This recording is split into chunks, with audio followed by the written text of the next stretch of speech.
허환구의 라디오 오늘. 여러분 안녕하십니까, 허환구입니다. 윤석열 대통령이 김성훈 대통령 경호처 차장에게 자신에 대한 체포영장 집행 방해를 직접 지시한 정황을 경찰이 확보한 것으로 파악됐습니다.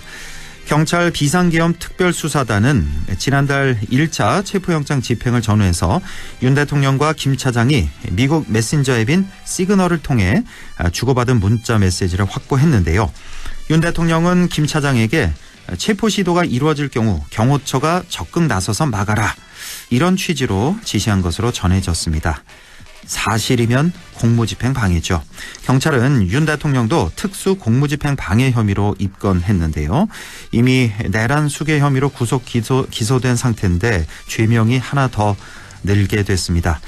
헌법재판소 탄핵심판은 어제 10차 변론을 끝으로 마무리 수순에 들어갔습니다. 다음 주 화요일 윤 대통령의 최종 변론만 남아 있는데요. 이르면 3월 초중순에는 대통령 탄핵 결론이 날 것 같습니다. 안동문화 방송 라디오 오늘 광고 듣고 시작합니다.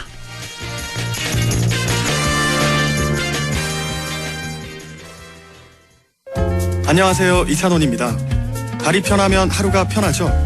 바로 서서 바로 신는 바로인 슈즈. 특허 기술의 놀라운 착화감으로 신을 때 편하고 신을수록 더 편안한 바로인을 경험해보세요. 편안함의 시작, 바로인 슈즈. RSV 알고 계신가요? RSV는 독감 바이러스만큼 전염성이 강한 급성 호흡기 감염 바이러스로 영유아나 60세 이상 성인에서 감염 시 폐렴 등 심각한 합병증으로 이어질 수 있습니다. 주로 독감 바이러스와 비슷한 시기에 발생하는 RSV, 자세한 내용은 의사와 상담하세요. 이 광고는 RSV 질환인식 캠페인입니다. 네, 2월 21일 화요일 라디오 오늘입니다. 1부 최진봉의 시사 포커스 함께하고요. 2부 이슈 오늘에서는 의성군 소식 알아봅니다. 이어서 천용길의 정치 TMI 함께하시겠습니다. 라디오 오늘 많은 애청 바랍니다.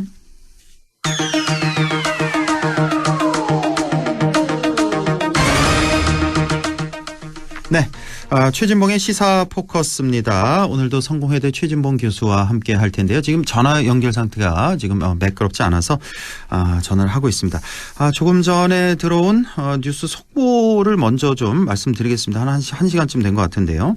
국민의힘 이진우 의원이 지난 12월 초에 공수처가 이제 중앙지법에 4차례나 영장을 청구한 바가 있다라는 걸 폭로를 했습니다. 당시 서부지법이 아닌 중앙지법에 영장을 청구했다. 근데 모두 기각됐다. 그래서 공수처가 다시 서부지법으로 영장을 청구해서 이거는 대통령 구속 불법 구금 상태 아니냐, 이렇게까지 지금 주장을 하고 있는 상태입니다. 이에 대해서 공수처가 밝히기를 처음에는 이제 4차례 영장 청구한 거를 다 부인을 했습니다. 하지만 조금 있다가 통신 영장은 청구한 거 맞다, 이렇게 공수처가 또 밝혔네요. 통신 영장만 청구했다. 근데 그 사유를 보니까 조사기관이, 수사기관이 여러 곳에서 자꾸 청구를 해서 정리해서 청구하라는 취지였다라고 이렇게 밝혔다는 소식 먼저 속보 들어와서 알려드립니다. 자, 어제 윤 대통령 탄핵 심판 10차 변론 기일이 있었죠. 한덕수 국무총리, 또 홍장원 전 국정원 1차장, 조지호 경찰청장이 증인으로 출석했는데요. 그간에 이제 뭐 새롭게 드러나거나 또 달라진 내용은 크게 없어 보이는데, 자, 이것도 잠시 후에 최진봉 교수와 좀 얘기 나눠보도록 하겠고요. 어제 또 윤 대통령이 법정에 이제 5분 만에 들어왔다 이제 퇴장했다는 것도 참 눈에 띄었는데, 이건 또 무슨 의미일지 이것도 좀 물어보도록 하겠습니다. 예. 예, 지금 전화 연결이 계속 안 되고 있는데요. 그러면은 저희가 순서를 좀 바꿔 보겠습니다. 예, 이슈 오늘을 먼저 가도록 하겠습니다. 예. 자, 음악 띄워주시죠.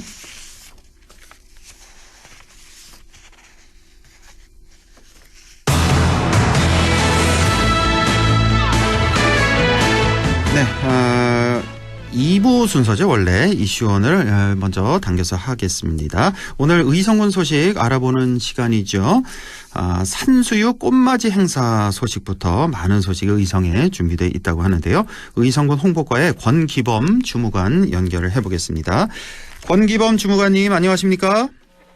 안녕하십니까. 의성군청 홍보과 권기범 인사드립니다. 네, 준비가 안 되셨을 텐데 갑자기 연락을 드려서 죄송합니다. 네. 자, 언제든 준비되어 있습니다. 네, 자, 2월 의성 소식 어떤 것부터 시작해 볼까요? 예, 첫 번째 소식입니다. 의성군 산수유 꽃맞이 행사를 실시합니다. 일시는 3월 22일 토요일부터 3월 30일 일요일까지 총 9일간 진행합니다. 예, 의성군 산수유 마을은 300년 전통의 산수유 나무가 1만 그루가 산을 뒤덮고 있어서 산이 노란색으로 물들어서 아주 이쁩니다. 그리고 여러 가지 공연과 체험 부스, 먹거리 등 즐길 거리도 다양하게 준비되어 있습니다. 그리고 나는 내가 빛나는 별인 줄 알았어요로 요즘 뜨고 있는 가수 황가람 씨와 예. 알리, 임태경, 디에드 부분들도 오십니다. 의성군 사곡면 산수유 마을 많이 놀러와 주시기 바랍니다. 노래도 잘하시네요. 감사합니다. 예. 자, 산수유 마을 축제 3월 22일부터 30일까지 9일 동안 열립니다. 올해는. 자, 많은 먹거리, 볼거리들이 준비되어 있으니까는 꼭 한번 찾아보시기 바랍니다. 자, 다음은 의성군의 아주 큰 경사죠. 얼마 전에 끝난. 자, 대한민국 국가대표 의성군청 남자 컬링팀 소식. 동계 아시안게임에서 은메달 땄죠, 이번에? 예, 맞습니다. 대한민국 국가대표 의성군청 남자 컬링팀이 동계 아시안게임에서 은메달을 땄습니다. 선수들 모두 의성에서 태어나서 초, 중, 고등학교로 다닌 의성 토박이들로서 이번 대회에서 대한민국과 의성군을 알리는 큰 역할을 해줬습니다. 예. 이재범 선수, 김은빈 선수, 표정민 선수, 김효준 선수, 김진훈 선수 이렇게 5명으로 구성된 의성군청 컬링팀은 3월에 또 캐나다 세계선수권 대회에서 올림픽 출전권을 위해서 또 출전합니다. 많은 응원 부탁드리겠습니다. 네, 은메달 딴 거 참 대단한 일이죠. 근데 참 한 가지 좀 아쉬운 게 이번 대회에서 유일한 패배가 딱 한 번 1패를 했는데 그 이제 결승전에서 나와서 예. 아쉽게 좀 은메달 땄다는 거. 예. 자, 어쨌든 축하드립니다. 3월에 있을 캐나다 세계선수권 대회에서도 또 응원을 하겠습니다. 자, 이번에는 전기 자동차 보급 지원 사업에 대한 소식인데 전기차 보급 지원은 전국에서도 지원이 많이 되는 걸로 알고 있는데 이번 지원 사업은 어떻게 되나요? 예, 이번 전기차 보급 지원은 지난 2월 7일부터 지금 예산 소진 시까지 계속 받고 있습니다. 예. 승용차 160대, 화물차 130대, 총 290대를 지원하고 있고 지원 금액은 승용차는 최대 1,200만 원, 화물차는 최대 2,435만 원입니다. 네. 선정 기준은 차량 출고 등록선이고 문의는 의성군청 환경과로 전화 주시면 됩니다. 네. 자, 이번에도 의성군이 전기차 보급을 위해서 많이 지원을 이렇게 해주고 있네요. 전기차 지원 받으실 분들은 의성군청 환경과로 문의를 주시면 되겠습니다. 자, 이번에는 길고양이 및 실외 사육견 중성화 수술 지원 사업도 있네요. 이건 어떤 내용입니까? 예, 그 의성군이 길고양이 및 실외 사육견 중성화 수술 지원 사업을 실시합니다. 기간은 지난 2월 11일부터 예산 소진 시까지 할 예정이고 고양이, 개 각각 70마리씩 지원합니다. 네. 총 예산은 고양이 1,400만 원, 개 2,800만 원입니다. 고양이는 1,400만 원, 개는 2,800만 원. 이렇게 예산이 네. 좀 다른 이유가 있나요? 예, 그 고양이랑 개랑 중성화 비용이 한 마리당 20만 원이고 40만 원. 예, 개는 40만 원, 고양이는 20만 원으로서 비용 차이가 좀 있습니다. 예. 신청은 고양이는 의성군청 환경과로 전화 주시면 되고 개는 각 읍면 사무소로 전화 주시면 됩니다. 지금 신청자별로 한 마리씩 지원이 가능하지만 한 마리 우선 지원 후에 예산이 남으면 예산 범위 내에서 2마리 이내로 또 추가로 지원이 가능합니다. 아, 그렇군요. 예, 고양이는 의성군청 환경과로 또 예. 개는 각 읍면 사무소로 전화를 주시면 길고양이 및 실외 사육견 중성화 수술을 이렇게 지원을 해드립니다. 많은 지원 부탁드리고요. 자, 마지막으로 의성에서 음악 공연을 한다는데 이건 어떤 소식인가요? 예, 3월 14일 오후 7시에 시네마 파라디소 비긴 어게인 공연을 실시합니다. 예. 예, 이름은 좀 다소 어렵지만 간단하게 말해서 유명 영화 속의 OST를 유명 예술가분들이 오셔서 노래도 하고 연주도 하는 그런 공연입니다. 예, 영화 음악 OST면 유명한 게 어떤 게 있을까요? 대표적으로 음악 영화인 라라랜드, 비긴 어게인, 어거스트 러시, 위플래시, 원스, 코코 등 유명한 음악 영화 OST를 연주하고 노래할 예정입니다. 예. 아티스트는 첼로의 홍진호, 보컬의 박현수, 피아노의 조윤성 등이 있습니다. 예. 공연 종료 후에 사인회도 개최합니다. 공연 후 조금 기다리셨다가 사인도 받아가시면 좋은 추억이 될 것 같습니다. 예. 예, 티켓 오픈은 2월 27일 목요일 오후 2시부터 예매 시작이고 예매처는 의성군청 홈페이지에서 가능합니다.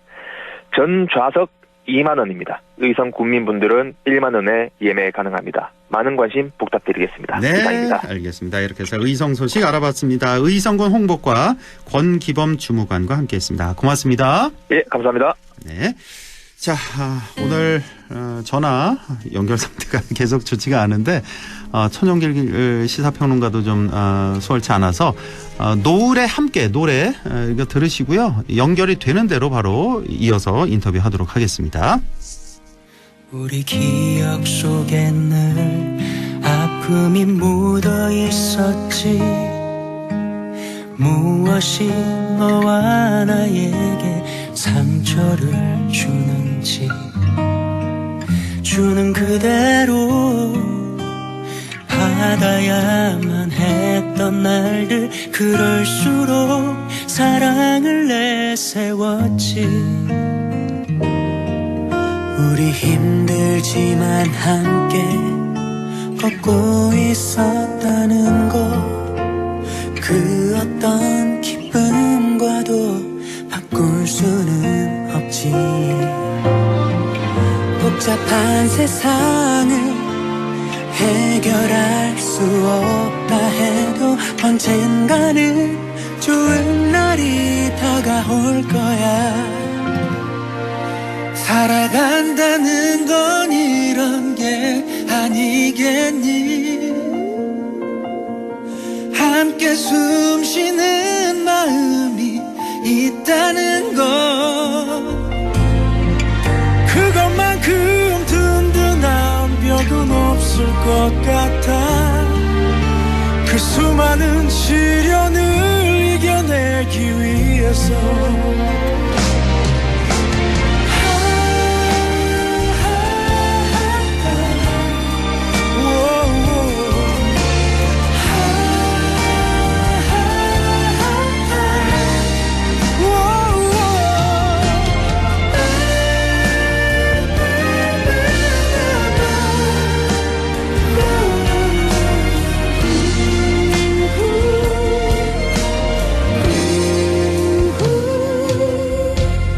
힘들지만 함께 걷고 있었다는 것 그 어떤 기쁨과도 바꿀 수는 없지. 복잡한 세상을 해결할 수 없다 해도 언젠가는 좋은 날이 다가올 거야. 살아간다는 건 이런 게 아니겠니. 함께 숨 쉬는 마음이 있다는 것 그것만큼 든든한 벽은 없을 것 같아. 그 수많은 시련을 이겨내기 위해서 울고 싶었던 적 얼마나 많았었니. 너를 보면서 참아야 했었을 때 난 비로소 강해진 나를 볼 수 있었어. 함께하는 사랑이 그렇게 만든 거야.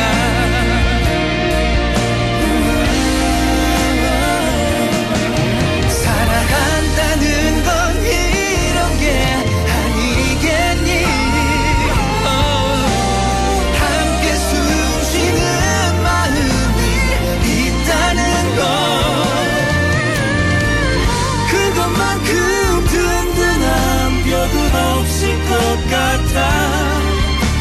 그 수많은 시련을 이겨내기 위해서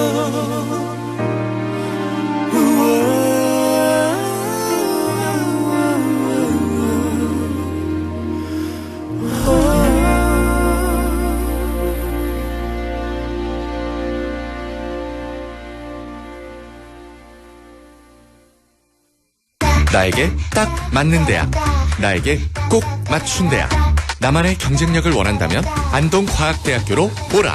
시대의 딱 취업중심 실전학과, 학생의 꼭 현장중심 실무교육, 취업의 맞춤, 내 꿈의 맞춤, 나의 드림핏 안동과학대학교.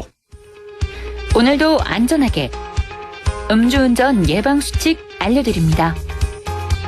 첫 번째, 술자리가 예정된 경우 미리 귀가 방법을 정하고 차는 가져가지 않는 것이 안전합니다. 두 번째, 음주 후 자전거나 전동 킥보드를 이용하는 것도 음주운전 처벌 대상에 포함됩니다. 세 번째, 과음을 한 다음 날에는 대중교통을 이용해주세요. 숙취 음주운전 역시 처벌 대상입니다. 네 번째, 음주운전을 방조하는 경우에도 3년 이하의 징역형 또는 1,000만 원 이하의 벌금형에 처해질 수 있습니다. 적극적으로 말려주세요.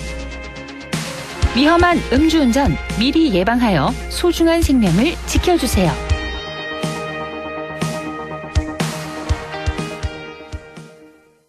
살림꾼 김재우의 살림템 추천. 이 찬바람 뭐지? 우리 자기 춥잖아. 창틀 바람막이로 실내 온기 지켜줄게. 일회용품 버릴 때 자기 마음 불편하지.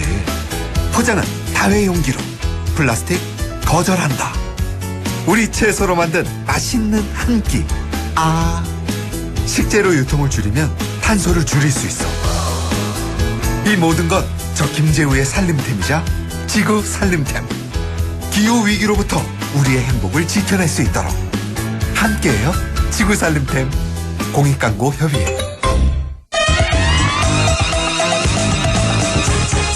고마워요.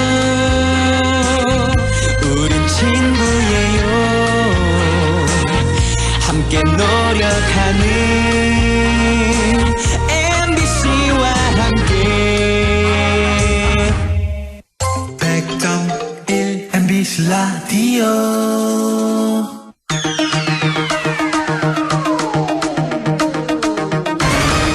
네, 시사 포커스 성공회대 최진봉 교수 전화 연결이 됐네요. 자, 교수님 안녕하십니까? 네, 안녕하십니까? 예. 자, 어제 윤 대통령 탄핵 심판 10차 변론기일이 있었습니다. 자, 본론 들어가기 앞서서 대통령이 시작하자마자 5분 만에 이제 퇴장을 했잖아요. 예. 이거는 어떻게 해석해야 되는 겁니까? 제가 그래서 이게 좀 이상하잖아요. 5분 만에 그것도 허락도 안 받고 나갔어요. 원래는 재판관들한테 양해를 구하고 나가야 되거든요. 예의가 아니잖아요. 이렇게 그냥 예의가 아니죠. 네, 그리고 갑자기 나갔는데 그냥 이유는 총리가 답변하는데 본인이 같이 있는 게 국익에 도움이 안 된다 이런 얘기해서 나갔는데 그건 이유가 아니라고 보고 제가 볼 때는 위상의 문제가 있다. 이거 좀 이해가 안 가고. 근데 그건 아닌 것 같고요. 제 생각에는 그냥 한덕수 총리가 어쨌든 일관되게 국무회의가 제대로 이루어지지 않았다는 점을 얘기하고 있잖아요. 네. 그런 부분들에 대해서 바꾸지 않을 것은 너무 예상한 게 아닌가 하는 생각이 들어요. 저때는 그렇게 생각이 들고 본인이 이제 그런 얘기를 들었을 때 본인한테 불리한 증언이잖아요. 그거는.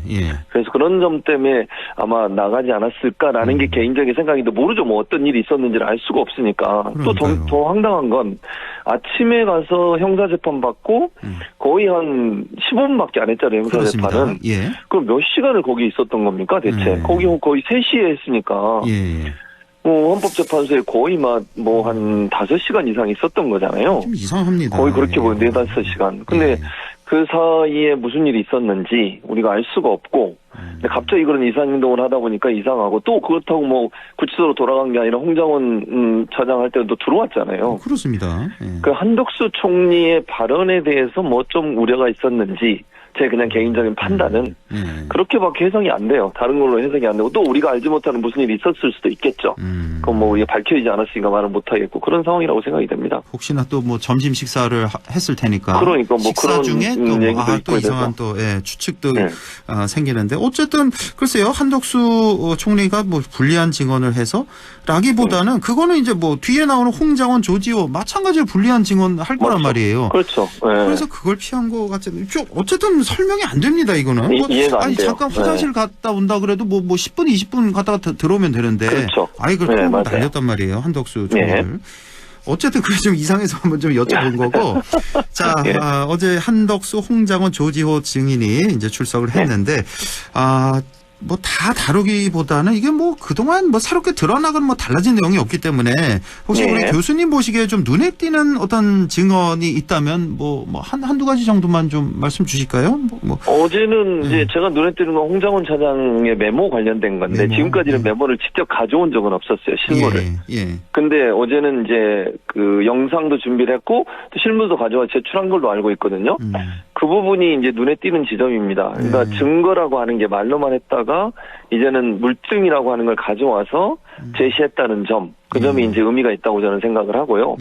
지금까지는 홍장원 차장의 이제 진술을 자꾸 오염시키기 위해서 버전이 몇 개가 있니 이런 얘기를 계속 했지 않습니까? 근데 그런 부분들을 명확하게 본인이 사진까지 찍어서 보여주면서 얘기를 했기 때문에 어느 정도 정리가 될 수 있는 지점이 있었고 현재 재판관들도 그런 부분들이 의미 있게 받아들일 수 있을 거다. 또 하나 이제 제가 그 윤석열 대통령이 했던 말 중에 기억하시는지 모르겠는데 국정원장과 김건희 여사가 문자를 나눴다.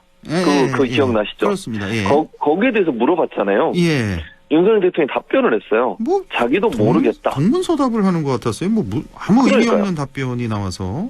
근데 거기서 재밌는 포인트가 뭐냐면 본인이 이제 그 대국민 기자회견하면서 전화 바꾸겠다고 했잖아요. 맞습니다. 근데 본인이 어제 그랬어요. 자기는 11월 며칠인가 전화기를 교체했는데 어떻게 전화를 했는지 모르겠다. 이렇게 얘기했거든요.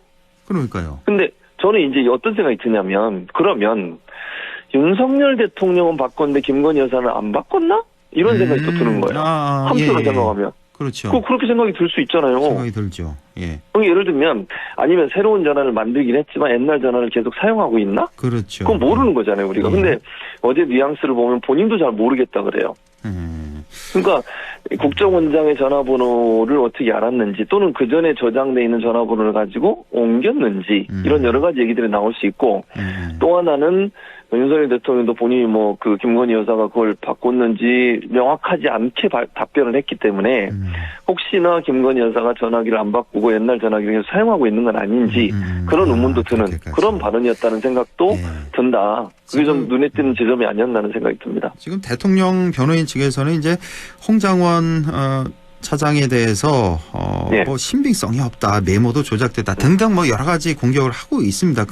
근데 글쎄요, 이렇게 지켜보는 국민 입장에서는 진술이 굉장히 일관되고 명확하고요. 그렇죠. 이보다 더 신빙성을 갖추기가 힘들 정도로 발언도 굉장히 또렷또렷하고 분명하게 얘기를 해서 그 급박한 상황에서 이렇게 메모를 해놨다는 거. 글쎄 이렇게 자꾸 공격하는 게 오히려 해가 될 것 같고. 근데 저도 제가 보기에 한 가지 좀 의문이 드는 게, 막 남이 알아보기 힘들게 이렇게 메모를 해놨다 그랬잖아요. 자기 왼손잡이여서 그렇죠. 왼손잡인데 오른손을 이렇게 써서. 근데 그 메모를 이제 다시 정리할 필요가 있잖아요. 알아보기가 힘드니까. 근데 그거를 홍장원 차장이 본인이 정리하는 게 제일 정확하지 왜 밑에 비서관에게 이걸 정서를 시켰을까? 이거는 사실 좀 의문이 가긴 가더라고요. 의문이 가긴 가죠. 본인이 이렇게 알아보기 쉽게 다시 정리하는 게 확실일 텐데. 이런 생각 좀 안 드셨나요, 혹시? 그런 생각이 들었어요, 저도. 그래서 홍장원 차장이 왜 그럼 본인이 그걸 정서를 안 하고 보좌관한테 시켰을까? 그 부분은 이제 명확하게 얘기는 안 했는데, 근데 이제 중요한 건, 그게 이제 홍장원 차장의 메모에 대해서 신빙성이 없다고 주장하는 측의 주장은 홍장원 차장이 기록한 글에 대해서만 얘기를 하는 거잖아요.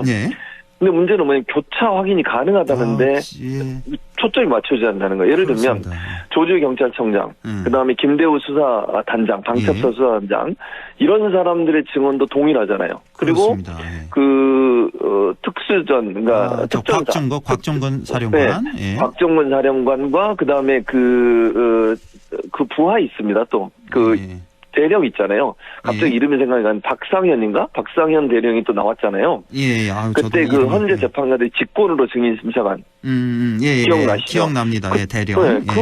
그분이 뭐라고 그랬냐면 지시 받았다고 그랬어요. 그러니까 명단을 들었던 사람이 홍장원 한 사람이면 그렇습니다. 그게 뭐 이렇게 막 홍장원 차장을 공격을 해가지고 그게 거짓이라고 얘기할 수 있지만 지금 적어도 최소 3명 이상이 동일한 내용을 들었고 제 기억으로는 4명, 4명, 5명 되는 것 같아요. 오늘 국회에서도 제1 공수 여단장도 또 똑같은 증언을 했기 때문에. 그러니까요. 그렇기 때문에 그걸 부인할 수 없는 거예요. 그러니까 맞습니다. 지금 홍장원 차장의 행동에 대해서 몇 가지 의문이 있는 부분을 얘기한다 한들 그것이 기본적으로 14명 내지 16명의 체포 명단이 있었다는 것을 부인할 수 있는 내용은 안 된다는 거예요. 그게 홍장원 차장 혼자서 그랬다면 그게 부인이 될 수 있겠지만 4명, 5명이 그걸 들었고 그걸 알고 있기 때문에 그걸 부인하기는 어려운 상황이 된 거죠, 결국은.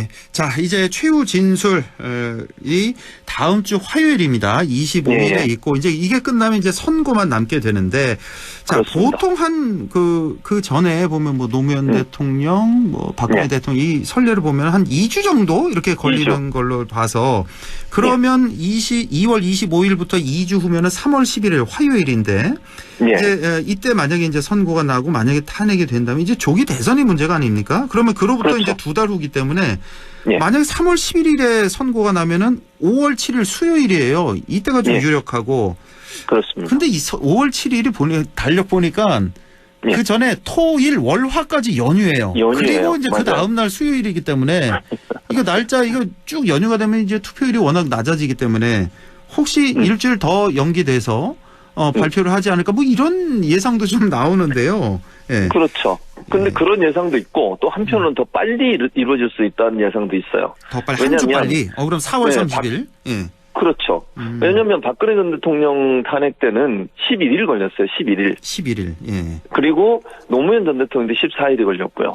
그러면 25일에서 11일을 더하면 거의 한 며칠이죠? 6일? 5일, 6일이잖아요. 그 정도에도 나올 수 있다고 예상하는 사람도 있습니다. 그러면 또 하나 이제 뭐가 있냐면 11일과 12일의 차이가 뭐냐면요. 지금 보궐선거가 4월 10일 날 예정돼 있어요. 근데 그 같이 할 수 있네. 그러면 4월 그렇죠. 10일. 근데 그게 12일 날 넘어가 버리면 같이 못 해요. 그렇죠. 그러니까 그 전에 12일 전에 결과가 나오면 따로 선거를 안 하고 대선 때 보궐선거를 같이 할 수 있는 거죠. 그렇군요. 그 점을 만약 헌재가 그걸 계산할지는 모르겠지만 고려할지는 모르겠지만 예산이 들어가는 문제잖아요. 선거를 2번 하게 되면 그만큼 예산이 많이 들어가지 않습니까? 그래서 그 부분까지 고려한다고 하면 뭐 헌재가 그걸 판단을 할지 안 할지는 제가 뭐 모르지만 그렇다고 하면 3월 첫 주에 나올 가능성도 전혀 배제할 수 없다. 그러니까 5, 6, 7 이 정도에 나오는 것도 생각해 볼 수 있다. 그렇군요. 그런 생각이 듭니다. 저는 개인적으로. 알겠습니다. 자, 민주당 소식 좀 여쭤보겠습니다. 지금 이재명 대표 계속해서 이제 좀 우클릭하는 그런 발언을 이어가고 있는데 민주당은 중도 보수 정당이다 이런 발언을 해서 지금 사실 당내 뭐 비명계뿐만 아니라 뭐 지지층 일부도 좀 반발하는 그런 모습도 좀 보이고 있고 이게 얼핏 들으면 좀 오해 소지가 많기 때문에 누가 봐도 지금 민주당은 진보, 국민의힘은 보수 이렇게 알고 있는데 중도 보수당이다? 이 발언에 대해서 우리 최진봉 교수님 어떻게 생각하십니까? 저는 그 표현이 이런 표현이에요. 이재명 대표는 실용주의자거든요. 제가 알고 있는 이재명 대표는 실용주의자고 현실에 기반해서 정치를 하는 분이에요. 근데 이제 우리가 기존의 민주당이 갖고 있었던 것들의 이제 가장 중요한 포인트는 이념, 가치 이런 것들이었거든요. 중요한데 그게 중요하지 않다고 얘기하는 게 아니고 그 이념과 가치가 현실에서 적용하는 과정에서 부작용을 낳을 수도 있는 거잖아요. 뭐 예를 들면 문재인 정부 때 부동산 정책이 이론적으로는 참 좋은 정책이라고 저는 생각해요. 그런데 그게 실행되는 과정에 있어서 다른 부작용이 생기면서 도리어 정말 좀 도움을 주려고 했던 분들이 피해를 당한 일도 생겼거든요. 그렇습니다. 그러니까 이런 점을 이제 이재명 대표가 얘기하고 싶었다고 저는 보거든요. 그러니까 다시 말씀드리면 이념과 가치는 우리가 한 방향으로 가지만 현실에서 그게 작동 가능한 방법이 있다면 그 방법도 받아들이겠다는 거다. 이렇게 저는 이해를 합니다. 네. 그걸 이제 표현을 중도 보수라는 표현을 쓴 건데 이제 물론 우리가 예를 들면 진보 진영이 갖고 있는 기존의 생각들은 이념과 가치가 맞으면 우리는 그대로 간다. 현실에서 어떤 결과가 좀 나온다 하더라도 그것도 감수하고 가겠다라고 하는 개념이라면 이재명 대표는 현실에서 필요한 부분이라면 우리가 좀 양보하고 이념과 가치에서 약간 반하는 내용이라도 받아들이겠다라는 개념이라고 생각해요. 예. 이게 좀 어렵게 들릴 수 있는데 다시 말씀드리면 이런 거죠. 경제 성장이 필요하다. 지금 상황적으로 봐서 우리가 경제가 너무 어렵잖아요. 그렇죠. 그러면 기업들이 사업을 잘 할 수 있도록 하는 여러 가지 제도적 장치를 마련해 주거나 아니면 제도를 좀 풀어주거나 이런 일에 적극적으로 나서겠다는 거죠. 52시간 문제만 해도 그렇습니다. 모든 사업장에서 풀겠다는 게 아니고 본인이 직접 가서 보니까 52시간은 좋은 거죠. 저는 52시간 제도는 노동시간 52시간 좋은 거라고 생각합니다. 근데 반도체 산업에 가서 현장의 얘기를 들어보니까 사업의 특성상 특수한 경우에 한해서는 좀 일을 집중적으로 해야 될 상황이 있다고 하더라고. 들어보니까 합리적인 것 같다. 예. 그럼 그걸 받아들이는 거죠. 한마디로 얘기하면. 예. 그게 바로 저는 중도 보수의 의미라고 생각하거든요. 예. 그러니까 가치적으로 뭐가 옳은 거 그거를 부인하지는 않지만 현실에서 적용되는 과정에서 부작용이 발생하는 것을 막기 위해서 일정 부분 좀 양보하고 후퇴할 수도 있는 그런 유연성을 갖겠다. 저는 그런 개념이라고 생각합니다. 개인적으로. 가치나 이념보다는 좀 실용에 좀 더 무게를 둔 그렇죠. 거다. 그래 아무래도 또 이제 뭐 대선을 염두에 둔 발언이다 보니까 현재 지금 약간 합리적인 중도층이 있잖아요. 이쪽에 갈 길이 없어요. 지금 맞습니다. 국민의힘 지지할 수도 없고 민주당 지지할 수도 없고 이런 그러니까요. 대상을 타깃으로 한 거 아니냐 이 사람들까지 맞아요. 끌어모으기 그렇죠. 위한 그런 생각도 좀 들고 그렇습니다. 자 오늘 하나만 더 좀 여쭤보겠습니다. 한 1분 정도만. 자, 명태균 게이트 조사가 이제 창원지검에서 중앙지검으로 넘어왔는데, 뭐 48분간 통화한 그런 내용도 지금 뭐 알려지고 그래서 여기 보니까 김상민 검사라고 있잖아요. 여기 이제 공천 억지로 이제 창원에 공천을 주려던. 여기서부터 이제 명태균 게이트가 시작된 것 같습니다. 그래서 여기는 뭐 김상민 검사 공천 줄 테니 김영선 의원 같은 경우 뭐 다른 자리 뭐 장관이나 기관장 주겠다. 근데 이 얘기를 했다는 거 아니에요. 그래서 여기서 맞습니다. 이제 김영선과 명태균이 반발을 하고 이어져서 7불 사회동을 하면서 명태균 게이트 문이 열린 건데 어떻게 보면 지금 계엄도 사실 이 명태균 게이트 때문에 열린 거다. 그래서 결국은 현재 이 탄핵 사태까지 온 거다. 이렇게 볼 수가 있을 것 같네요. 그럼요. 명태균 게이트 때문이죠. 왜냐면 그거를 대통령실에 보고가 된 걸로 보여져요. 왜냐면 창원지검에 수사한 내용이 대검에 보고가 됐고 대검에서 일정 부분 저는 대통령실에 보고를 했을 겁니다. 이대로 가다가는 정말 이게 터지는 순간 큰일 나겠구나. 이걸 막기 위해서 결국 비상계엄이라고 하는 그런 걸 했을 가능성이 높다고 보여지고 연관성이 있고 또 하나는 이제 의문이 드는 게 김상민 검사라는 사람을 그 뒤에 증언을 들어 물론 뭐 실행되지는 않았습니다만 헌재에서 그런 얘기가 나왔어요. 그 사람에 대해서 얘기가 나왔거든요. 근데 국정원의 모 자리로 간다는 얘기가 있었다. 그걸 홍정훈 차장이 얘기를 했어요. 그러니까 그 부분도 사실은 이 사람이 의창에 떨어졌잖아요. 컷오프 됐거든요. 근데 그 이후에도 계속 이 사람은 어느 자리인가에 앉히려고 했던. 왜냐하면 특보도 했었어요. 그 사람이.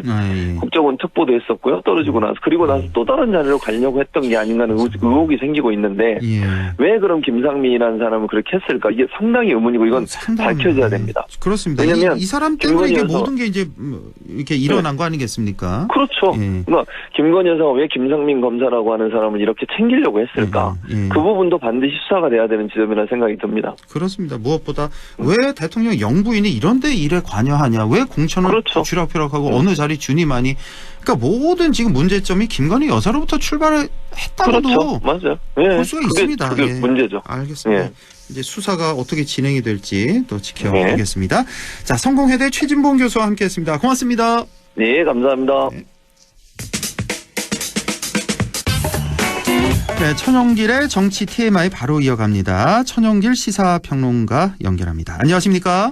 네, 안녕하십니까? 네, 오늘 정치 TMI 주제는요? 네, 윤석열 대통령에 대한 이 탄핵 심판 재판 변론기일이 어제로 모두 마쳤습니다. 네. 이 최후 변론 일정이 오는 25일로 잡혔는데 그 즈음에서 변론기일 마지막 날 전에 이철우 경북도지사가 국회에서 기자회견을 열었거든요. 예. 그러니까 어떤 내용인지 좀 따져보고 이러한 행보를 보이는 이유가 무엇인지 분석을 한번 해보겠습니다. 저도 사실 이 뉴스를 전달하면서 왜 저 국회까지 가서 이렇게 기자회견을 하셨지? 이런 의문이 좀 들었거든요. 예, 오늘 네. 좀 집중 분석을 좀 해보겠습니다. 자, 지난 19일이었습니다. 수요일에 이철우 지사 기자회견.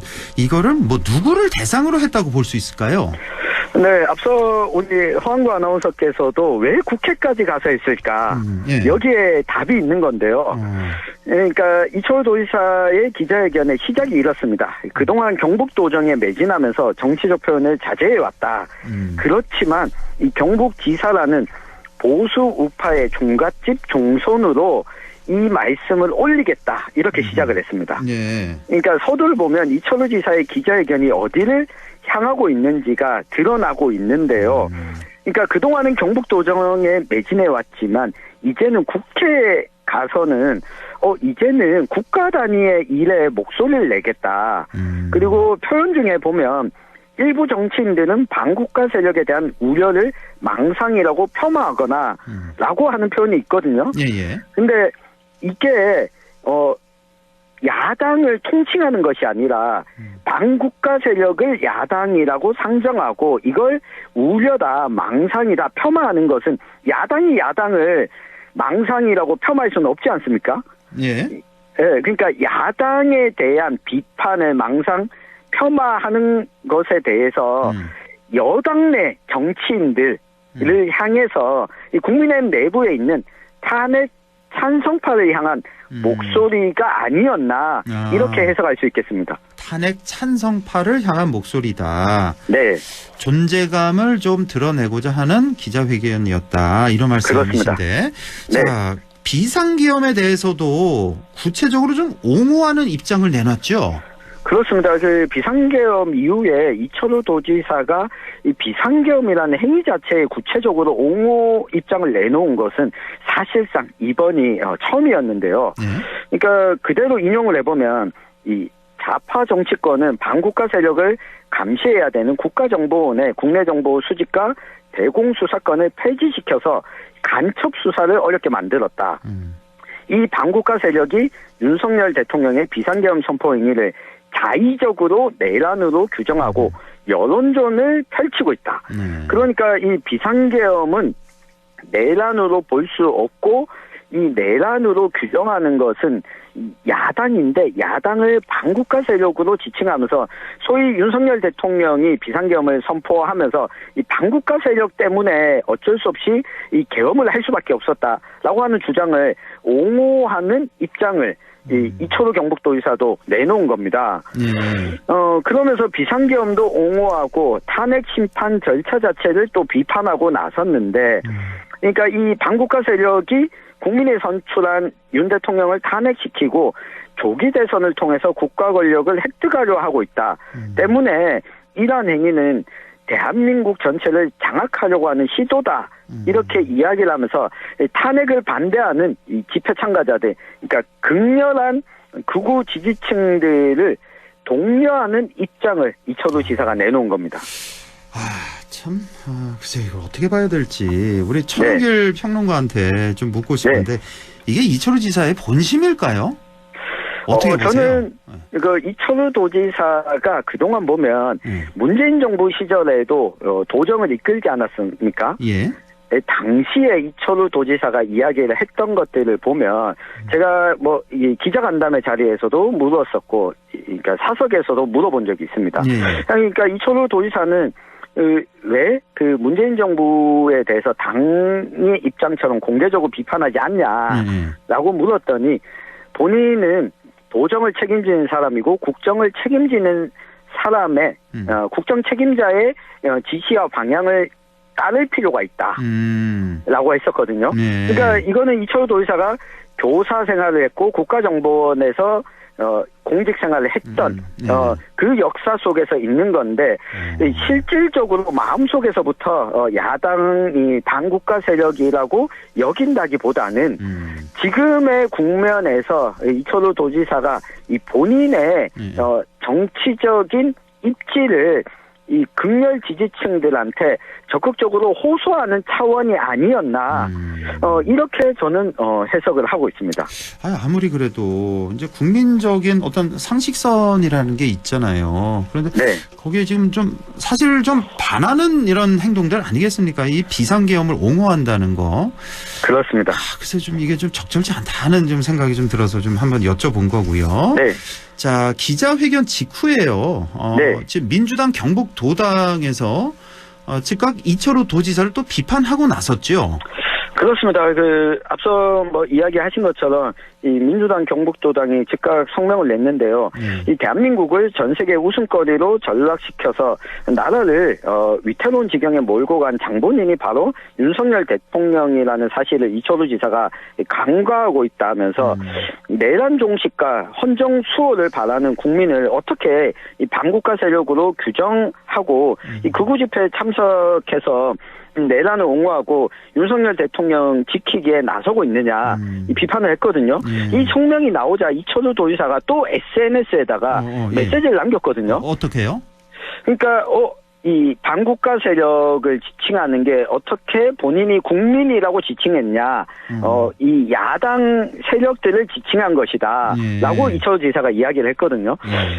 사실 지금 이걸 보면 이철우 지사가 SNS를 통해서 그동안 정치적 입장 자체를 많이 내놓지 않았습니다. 그렇습니다. 네, 그러다가 이 국면에 이렇게 내놓은 부분은 우리가 비판해야 될 부분은 비판해야 되겠지만 의도와 목적이 무엇인가 좀 분명하게 알 필요도 있다는 이야기를 드리고 싶습니다. 그렇군요. 자, 그러면 정리하는 차원에서 이철우 도지사의 기자회견 어떻게 해석할 수 있을까요?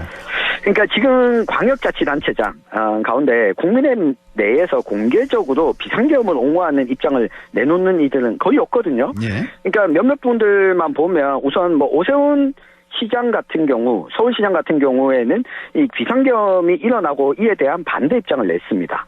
그러니까 이 탄핵 반대 집회에 참석하는 극렬 지지층에게 좀 각인되기 위한 시도로 풀이할 수 있겠는데 이 탄핵에 찬성하는 중도층을 향한 메시지라고 보기에는 이해할 수 없는 메시지이지 않습니까? 그렇습니다. 네, 비상계엄을 옹호하고 있기 때문에. 그러니까 민주당을 지지하지 않더라도 야 비상계엄 문제가 있어라고 하는 사람들을 향해서도 이 동의를 얻을 수 없는 메시지입니다. 그러니까 주된 타깃이 극렬 지지층과 국민의힘 당원과 이 정치인들을 향해서 보내는 메시지이다라고 볼 수가 있겠고요. 이 두 가지 의문을 한번 가져보시면 좋겠습니다. 왜 국회의원이 아닌 광역단체장이 나섰는가? 그러니까 경북 지역의 국회의원들의 경우에는 이 공개적으로 이런 목소리를 국회 자리에서 정론관의 기자회견을 열면서 낸 사람이 없었습니다. 그러니까 이철우 지사가 메시지에도 나와 있는데 이게 보수의 본거지, 경북이라고 하는 부분을 본인이 강조하고 싶었던 것으로 보이고 게다가 본인이 국가정보원 출신인 것도 언급하고 있거든요. 그러니까 극우 지지층을 향한 구애가 이들에게 김문수, 홍준표만 있는 것이 아니다. 이철우가 있다라고 하는 존재감을 다시 한번 각인시키는 것이라고 볼 수 있고 그러니까 또 한 가지 질문. 왜 이제 와서 왜 탄핵 심판이 마무리되는 이 시점이었느냐. 이 질문을 한번 해보시면 좋겠습니다. 탄핵 심판 왜 마무리되는 이 시점에 이렇게 뒤늦게 했냐. 그거 어떻게 봐야 되는 거예요 그러면? 그러니까 첫 번째는 이철우 지사는 조기 대선을 생각하지 마라는 이야기를 했거든요. 근데 본인이 조기 대선을 언급하고 있습니다. 그러니까 우리 코끼리는 생각하지 마. 그러면 코끼리만 생각나잖아요. 생각하죠. 조기 대선 생각하지 마 하면서 조기 대선 행보를 준비하는 여당의 정치인 대표적으로는 26일 날 책 출판을 앞두고 있는 한동훈 대표를 향한 대응이라고 볼 수 있겠습니다. 그래요? 네. 그러니까 또 다르게 보면 이게 김문수 장관의 경우에는 아예 조기 대선 언급 자체를 안 하지 않습니까? 근데 김문수 지사와는 다른 이철우 지사가 본인의 입장을 낼 수 있는 시기였다고 보여지고요. 또 한 가지가 조기 대선 주자로 거론되는 소위 계엄에 반대했던 탄핵에는 좀 애매모호한 태도를 취하고 있는 오세훈 서울시장 그리고 이 홍준표 대구시장과 좀 차별성을 드러내겠다라는 의지로 보이고요. 마지막으로는 앞에서 언급했던 오세훈, 홍준표 두 단체장 모두 최근에 일명 그 명태균 게이트. 이 앞에서 최진봉 교수님도 이야기했지만 명태균 게이트에 오세훈, 홍준표 두 단체장 계속 언급되고 있지 않습니까? 때문에 조기 대선과 관련해서 이야기를 잘 못하고 있습니다.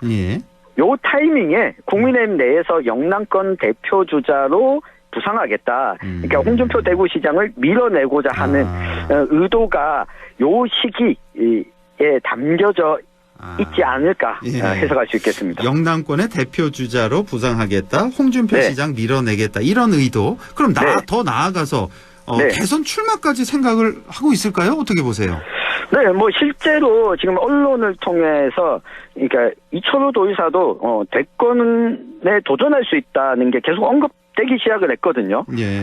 그러니까 모든 국민의힘 광역단체장들도 욕심을 내고 있는데, 그러니까 오세훈, 홍준표 두 분은 거의 공개적으로 입장을 밝힌 셈이고, 여기에 뭐 김태흠 충남지사, 이장우 대전시장, 박형준 부산시장도 거론되고 있거든요. 그래요? 네. 그러니까 이게 현직 단체장들 입장에서는 대선 주자로 거론되는 게 보통의 대선과는 달리 경선 도전하는데 부담이 적기 때문입니다. 아, 이거 자리를 안 내놔도 되죠? 경선 치를 때는. 아, 그게 중요하네요. 그러니까 선거법에 따르면 지자체장은 선거 30일 전에 사퇴해야 되는데 이게 조기 대선이 열리면 후보 등록 직전에 경선을 마무리하는 게 아니라 어찌 보면 빠르게 경선을 하다 보니까 30일보다 전에 대선 그렇죠. 경선 결과가 끝나게 됩니다. 그것에 대해서 이철우 도지사도 염두에 둔 시기라고 보여지고요. 근데 현실적으로 선출 가능성이 높냐고 했을 때 이와 같은 기자회견 내용을 보면 가능성은 크지 않아 보입니다. 하기야 뭐 우리 경상북도에서는 모르는 사람이 없지만 전국적인 지지도는 또 그렇지 않잖아요, 사실. 네, 특히 이 부분은 박근혜 전 대통령 탄핵 때 당시에 김관용 경북도지사가 대선 경선에 도전했다가 그랬었나요, 참? 네. 꼴찌를 했거든요. 그러니까 확장 가능성이 없는 후보를 탄핵이 만약 인용된다면 국민의힘 내에서도 크게 곽강받기가 힘들다. 그러니까 도민 입장에서 놓고 보면 단체장의 이러한 태도가 그러니까 도민의 실리를 위해서라도 결코 좋지 않다. 왜냐하면 향후 만약에 조기 대선이 치러지고 정권 교체가 이루어지게 된다면 이 극단적인 위치에 갔을 때 과연 바뀐 정권에서 경북 도정을 밀어주려고 할까?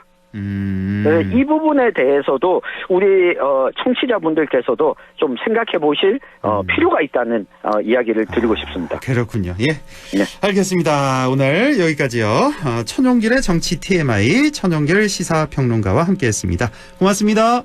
고맙습니다.